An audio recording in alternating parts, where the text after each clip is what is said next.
Hey there! If you're looking to add an extra layer of privacy to your device, whether it's to protect personal chats or sensitive information, blurring app previews is a great way to do it.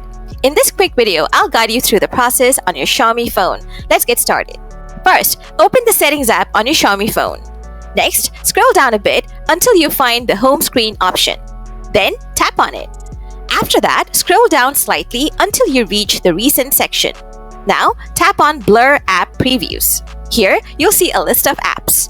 Just toggle on the switch for the app whose recent menu view you want to blur. And that's it! From now on, you won't be able to see what's going on in that app from the recent menu. So that's how you blur app previews on the recent app screen on any Xiaomi phone. If you found this video helpful, don't forget to hit that like button.